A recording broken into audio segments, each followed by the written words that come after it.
Hey, this is Kim. I'm one of the producers for Compiler. Before I bring in Brent and Angela, I wanted to talk to you about something a little personal. It's about failure, specifically my biggest failure.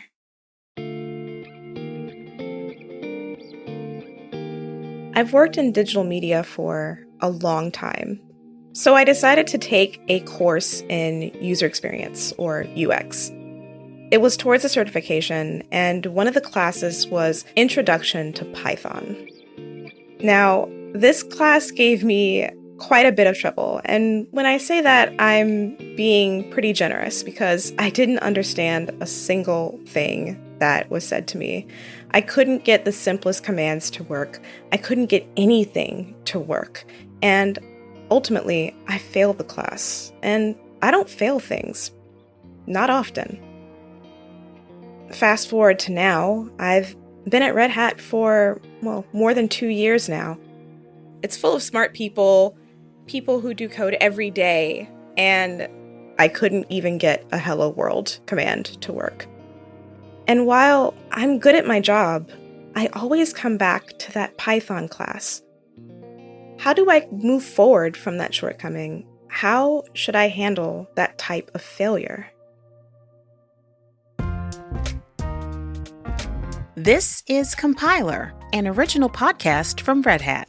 We're your hosts. I'm Angela Andrews. And I'm Brent Simoneau. We're here to break down questions from the tech industry, big, small, and sometimes strange. Each episode, we get perspectives on where things are and where they're headed. Today's question: how should we handle failure? Producer Kim Huang is here to get things started.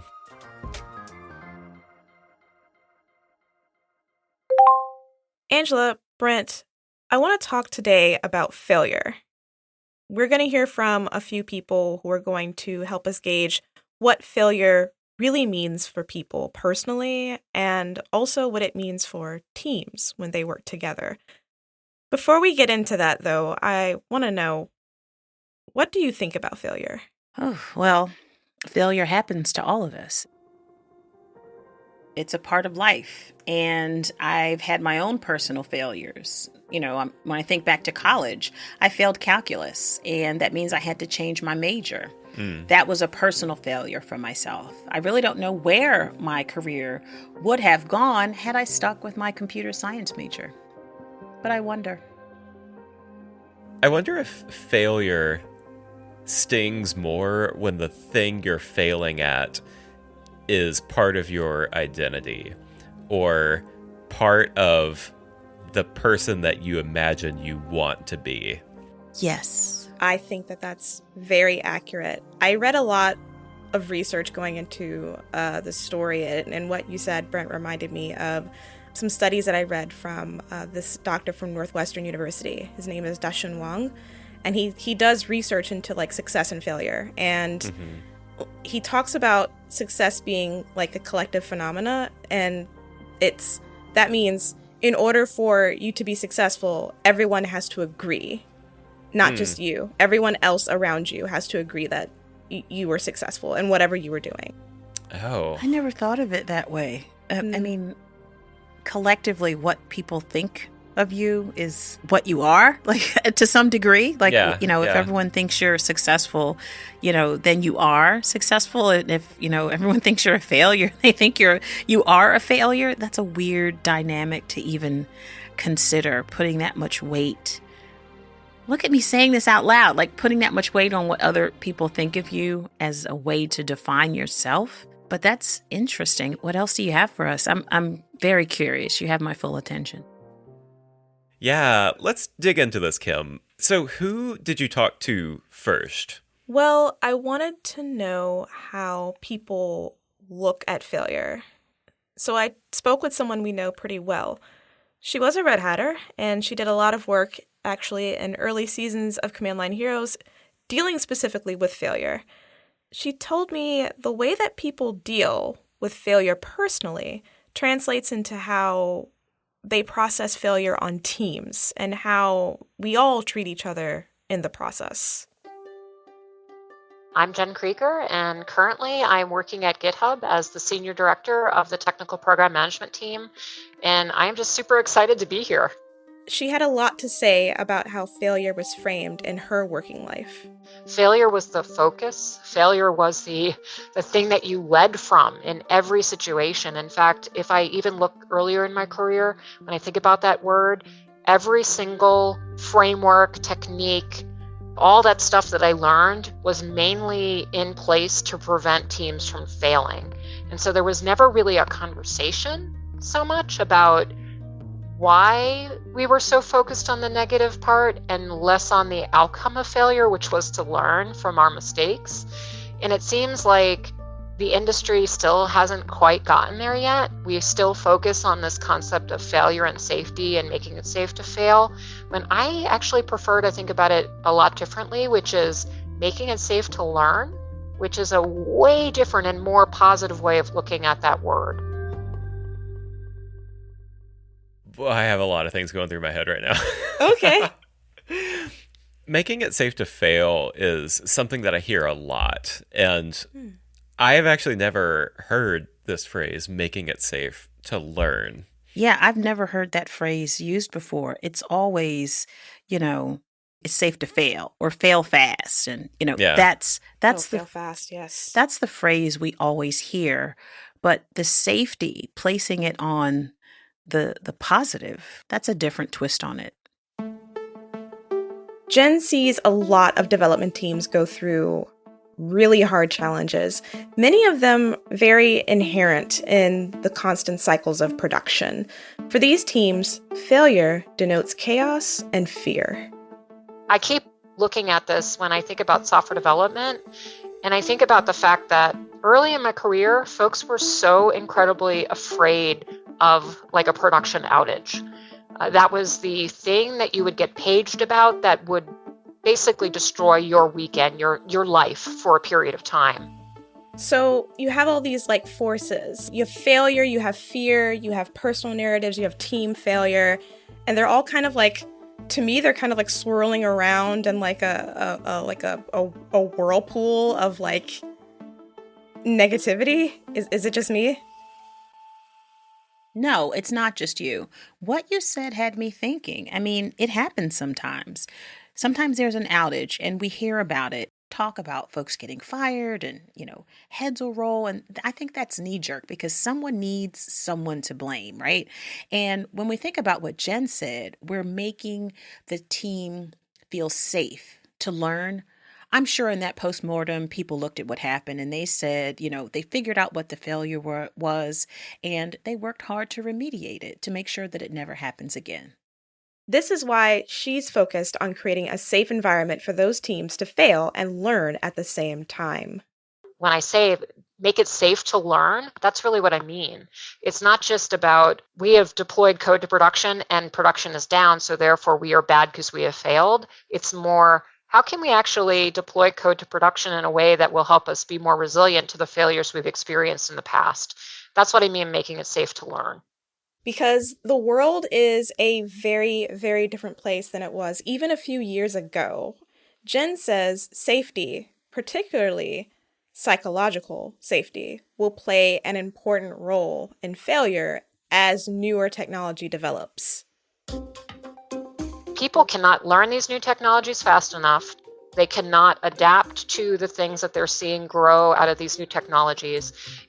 At the end of the day, we don't always know the answers to the questions we're being asked to solve right now. And so if we are constantly focused on this idea that failure is the thing that we need to make better for folks, we need to make it safe to fail. We need to make sure that people understand that they bring production down, they're not going to get fired. That's probably a good idea to do. But at the same time, companies that are just simply setting that bar there, that's not enough. They have to go even further than that. They have to make space for people to learn from those mistakes that they've made. And I just don't see the industry actually doing that. Oh, that is really interesting. And that's something that's, I don't know what the word is. Maybe it's bothered or intrigued me about this phrase, failing fast or, making it safe to fail. The focus on failure it's not the failing that we're striving toward, right? Exactly. It's the learning that comes from the failing that we're striving toward. And I think that's what Jen is saying, right? Yes. You too may recall that there is a very famous story about Thomas Edison. And Jen, I think at some point does mention in our discussion about Thomas Edison going through different iterations of the light bulb. And someone pointed out to him that he had failed 1,000 times, but instead of saying that, he reframed it and said, no, I just found 1,000 ways that didn't work and one that did. Mm. That sounds very familiar. And when we hear that word failure, when we reframe it, when those things happen, because bad things are always going to happen. Like she said, you need that psychological safety because that's where the growth happens. That's where the learning really happens in those moments. Because if nothing happens, where is the growth? What are you learning from exactly? Right? Right. I think the other thing is that, like, failure sometimes does have real world effects, it actually does, like outages and things like that. So I'm trying to tease out the like scale of failure and the effect of failure and how you create safety and learning at all those different scales. That's interesting because ultimately companies want to provide their services and their products to customers in a timely manner because they're all competing with each other for attention, for market share. So I think this is why Jen is very skeptical as to whether or not companies will make failure safer. Let's hear from her.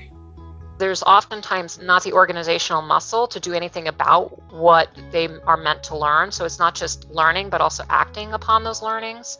I don't see organizations giving people the emotional space to actually be able to digest what just happened.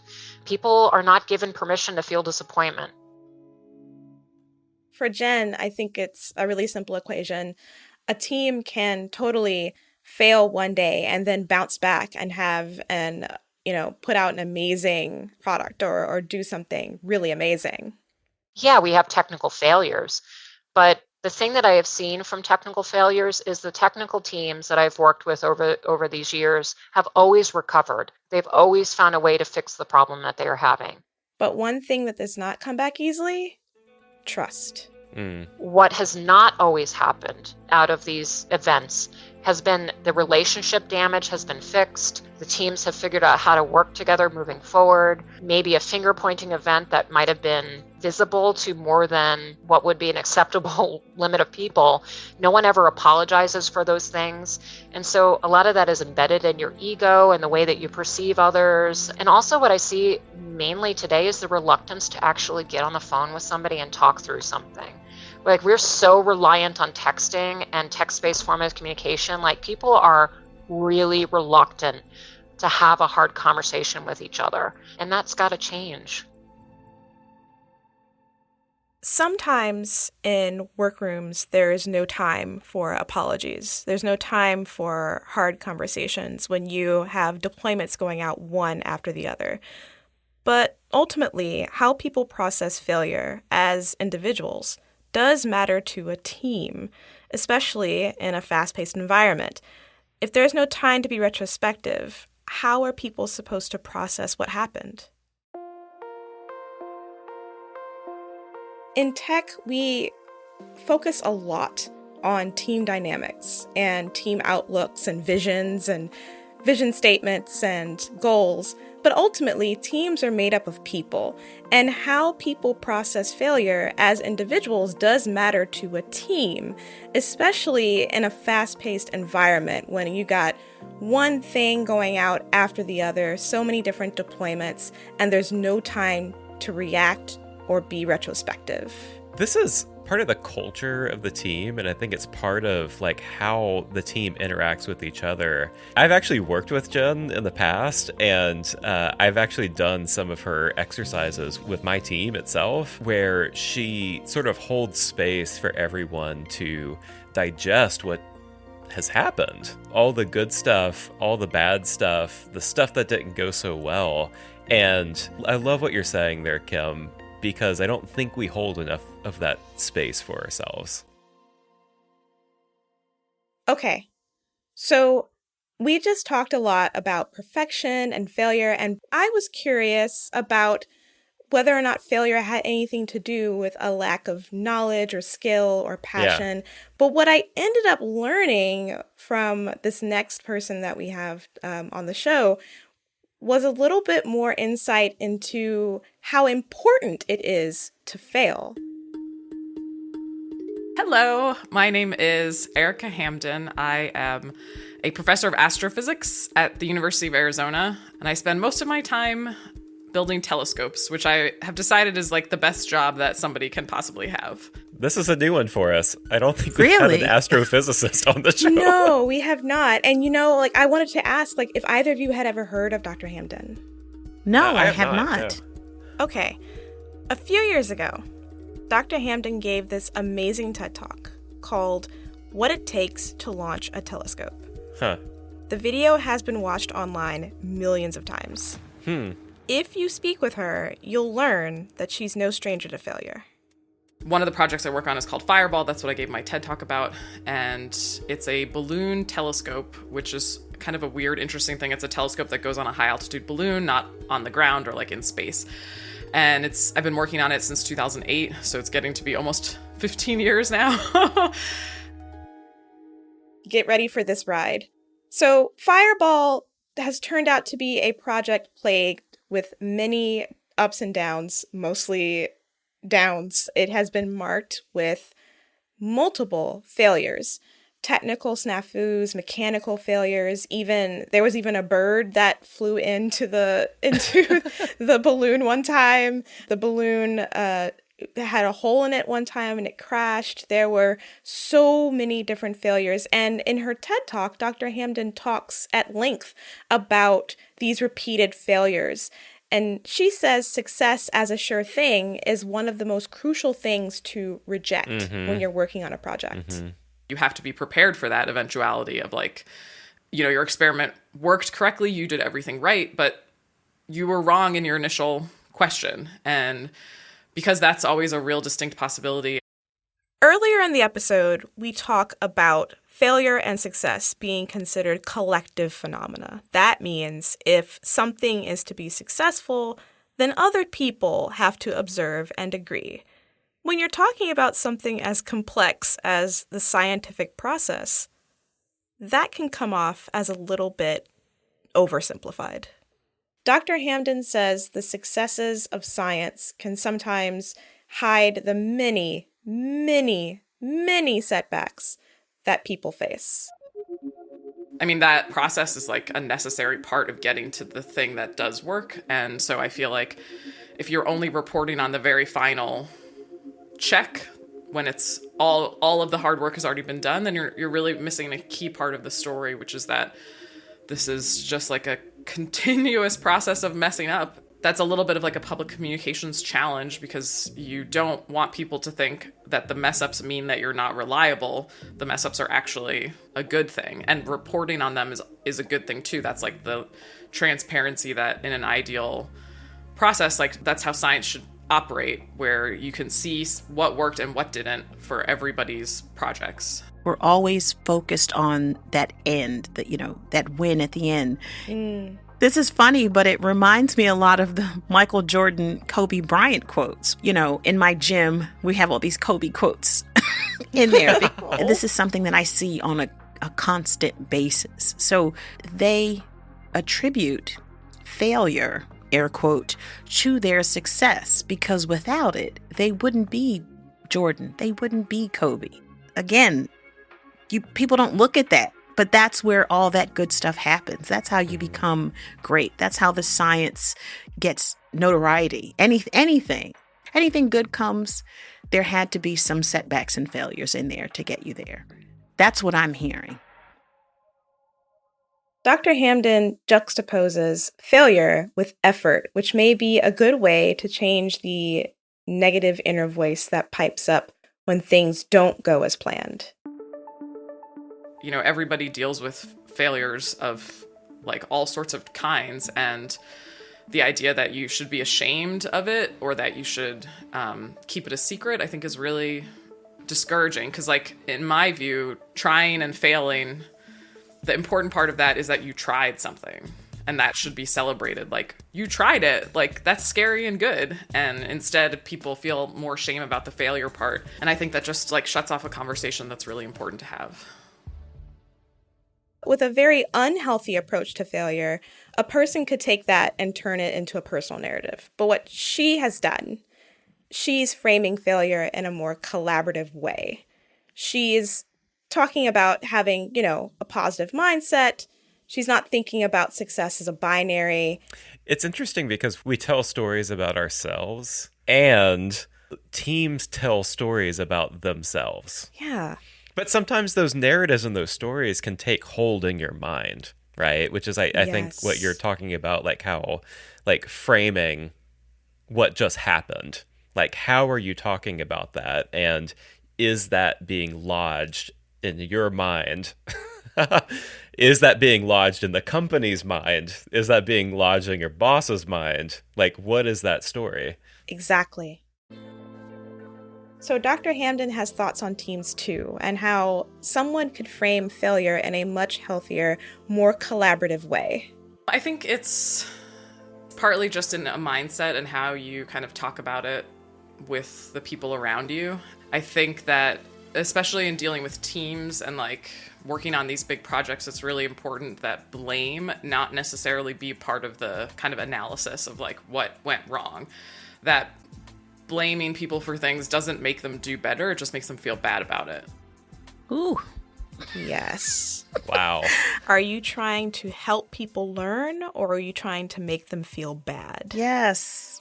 I've been in postmortems where you kind of feel that finger going around the room and you just don't want it to land on you. That is so much stress. I'm imagining everyone around that table just sort of like slumping down in their seats trying to avoid eye contact. Yeah, that is so true.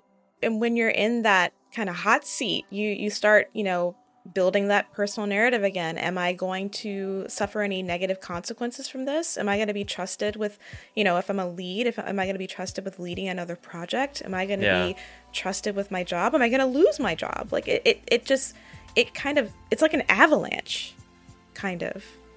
Mm-hmm. So there's a binary, right? We've established success and failure. That's typically what this looks like. Yeah. Dr. Hamden has a different way of thinking about that binary. I think that the opposite of failure is inaction. So I view failure as a positive thing, that like you tried something, and in my experience, most of the time when you try something, it like doesn't work the first time, and that's fine. So to me, I associate failure very strongly with just like trying, or the act of like giving something a shot. And so the opposite of that to me is not doing anything, is to like not take the leap. So I asked Dr. Hamden about how our jobs in STEM, outside of STEM, how our societies define success, and how reality is much different. I think it's usually defined as like anything other than complete perfection in whatever the goal is. It's like this all-encompassing thing that like there's one way to get success and there's a million ways to fail, and all of the million ways are bad. And I think that that is problematic, and that the million ways to fail, there's probably a few of them that are bad. Like you failed because you didn't try. You failed because you like deliberately sabotaged this thing. Like those are not ideal. But there's a lot of things that like you failed because you're working with incomplete information. You failed because you're trying something new for the first time that you don't really understand, and now you understand it a little better. You failed because you are the first person in the entire history of the world who is doing something. Like all of those failures are really helpful. They're super valuable. I like actually think that a string of failures is necessary for success. So this sounds a lot like the Thomas Edison analogy story that you told us earlier, where that's where the discovery happened. He found, 1,000 ways to do it the wrong way, to get to the right way. That's a an amazing way of thinking about failure. It really turns it on its head, and it takes that sting away from it. Listening to this episode, it was actually a little emotional, where I'm trying to internalize the amazing things that people are saying here. Yeah. Because sometimes, people can be very hard on themselves. So, can failure lead to discovery? One would hope, because as long as you don't give up and you keep trying and you do better and you iterate, the process gets better. You get better. You learn more. So when you say it like that, that's where the good stuff happens. I think we're hard on ourselves. Ooh. And I think we're hard on other people sometimes too. Absolutely. And I think like one of the big things that I'm taking away from this is like the spaces that we create for ourselves, but also for our teams and also for people that we work with every single day. How do we create, that space where learning can occur? The way that we process failure needs space, first and foremost. I think that's what Jen was getting at. You need that space to process what happened.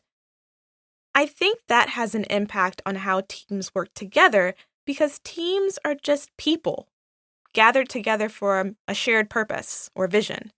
That can also affect how individuals themselves learn from failure.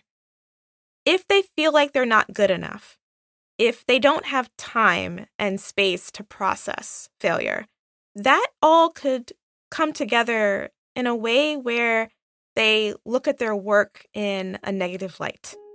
And while looking back is good, you can't keep looking back. We all have to move forward from our missteps. We have to not make our professional failures into stories about who we are as people. In our working lives, we could use failure to discover things that we didn't know before, learn new things, go new places with our talent, push ourselves beyond what we thought was possible. We can also lift ourselves up and the other people around us as well whenever we run into a difficult situation. I think that's the most beautiful part about what I learned.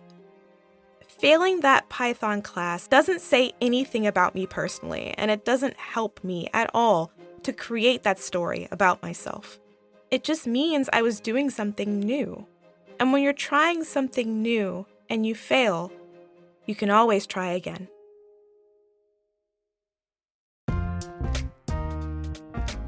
And that does it for this episode of Compiler. Today's episode was produced by Kim Huang and Caroline Craighead.